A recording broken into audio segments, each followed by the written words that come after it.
Hey, where you going?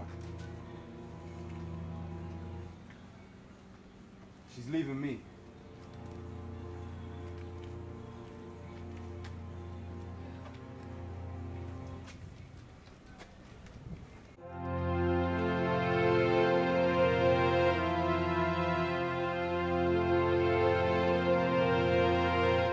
So right around the time that we were editing the Love of My Life, me and Ray started to talk about what our next project should be. The story came about because I have a cousin that passed away in 2012. My cousin Rhonda, what we used to call her Minnie, and she had two kids, Malachi and Charlie. And after she passed, it hit home. Like I still think about her almost every day, you know. And I saw my cousin Malachi, who just got out of high school, probably about a year or two prior to it, have to now fill in a place for his little sister. And he has a promising future for him as far as football-wise. Sports, he's very athletic. He's very good at that. And I've seen him put a pause on that to make sure that his sister was okay. So that inspired me to write the project, because it makes you think about a lot of people out here. Are you willing to sacrifice your life for somebody else's? I've worked with Chris, I guess, for 2 years now. Yeah. And he came to me about ambition maybe right after we had shot The Love of My Life. So it was like the summer of 2012. And then in April of last year, we did casting for it. And so I guess I'm his casting associate. So we found, well, a lot of the roles were actually cast before, and one of the biggest parts, which is Ray's sister. So we needed to cast, and that one seemed like it was going to be hard to find because you needed somebody who had the gravitas and the maturity of an adult, but who could look like a teenager, and that's very hard to do. And then if you know anything about casting, you're really reticent to cast an actual teenager because there are only certain hours you can work them, and then the parents have to be on set, and that's not fun. And then we found Preston, so that turned out to be pretty swell. And then we needed the other parts. We needed the director's assistant, and we liked Sarah so much that I think the role expanded larger than it was supposed to be.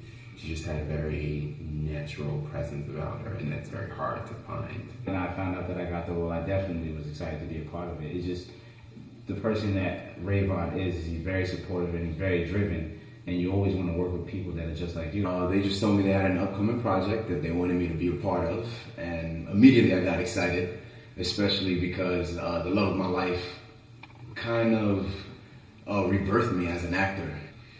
Well, I first heard about the project just through online audition resources. I had just moved to New York City and was trying to look for anything that I could audition for that would get me involved.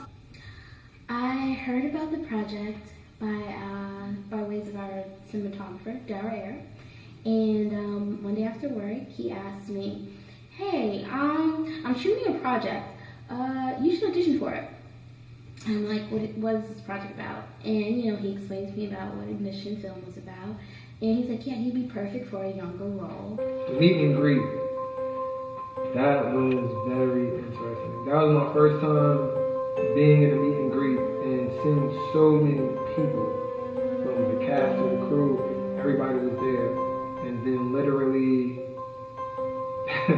the day of our film, you know, it just shows you how you have a great crew and you have a great cast, and they believe in the work that you put in, or they believe in the project, that regardless of how much you're paying them, if you're not even getting paid, if it's great material, they will work. The first day I got to meet the whole cast was pretty interesting. I wasn't having a good day. Pretty tired from work. Wasn't looking the part, most definitely. Was looking really scruffy and out of line. So the meet and greet. The meet and greet was cool because there were faces that I knew, which was obviously was Chris and Ray and, you know, my cousin who did the makeup, Kalina, and Daryl, her fiance, who was cinematographer. But someone I did not know that was on the film was Mathia Vargas, who was playing the role of Kendra in the film. I was ecstatic because I hadn't seen her since we graduated, and I still remember us doing our production at school for 10 for 2010, and that was a whole nother animal of itself. Walking into the room at first was really intimidating to me because I didn't know anybody else, and everybody else seemed to know each other really well, had done projects with each other before. So at first it was super intimidating, and I wasn't really sure what to expect.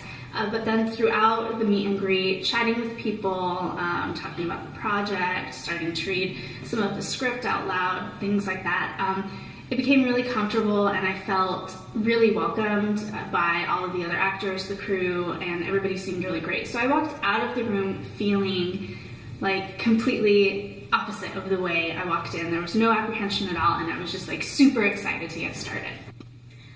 Our rehearsals were very interesting. You know, Chris has a way of trying to get the actors to go somewhere that he wants them to go. So he had a lot of different exercises that he wanted to use us for, whether it was being an animal, or hugging each other randomly, or yelling at each other, or being mean. I think that was probably the worst one. That made me feel very uncomfortable because we had to be very nasty to each other. You know, but they were really good exercises because it got us out of ourselves, and helped us to kind of just shake off whatever nerves or feelings or whatever we had. And you know, those exercises, especially the playing mean, there's a lot of moments where it's just this intense fighting between, you know, Kayla and her brother. And so, you know, you gotta invoke those natural characteristics of how am I when I'm mean, you know, to give a real honest, truthful performance.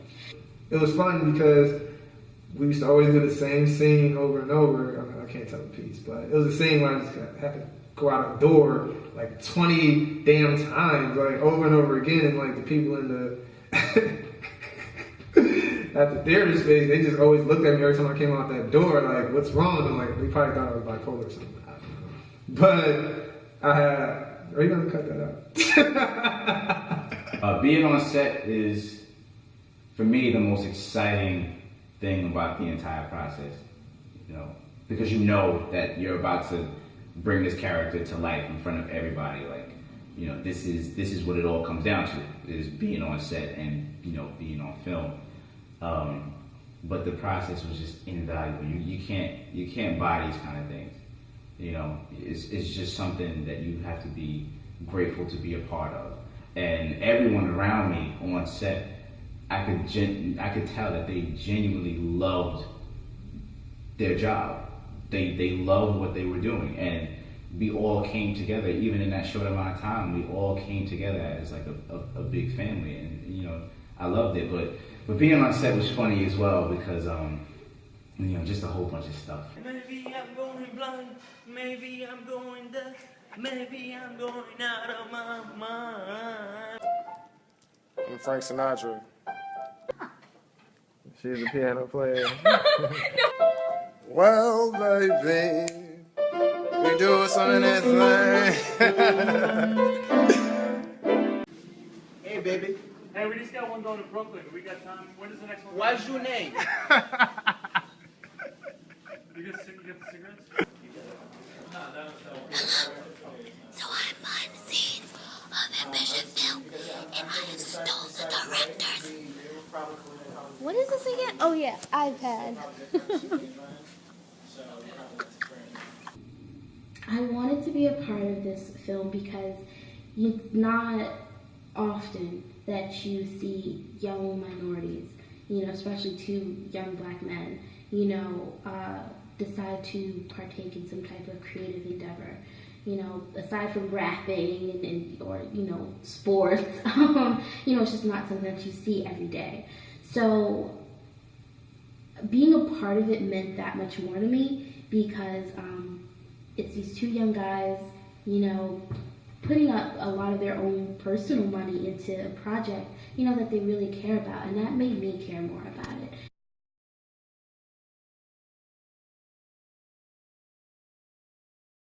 So it's been a really long but rewarding journey to produce Ambition. And the great thing about film is that it's a collaborative art. And this project is the culmination of a lot of talented artists coming together and making something truly great. And I could not ask for a better crew to have made this project with. I couldn't have asked for a better cast. And I hope you guys can appreciate. I hope that everyone who comes to see the film can see how much effort everyone put in to make sure that everything was as perfect as it possibly could be. To Ambition! Ambition, bitch! Look at our cups! There we go! Wrap it! Are we gonna shot? Chug! You don't chug shit. I was thinking. You don't chug shit. Oh, Chris made that mistake. That's just sugar.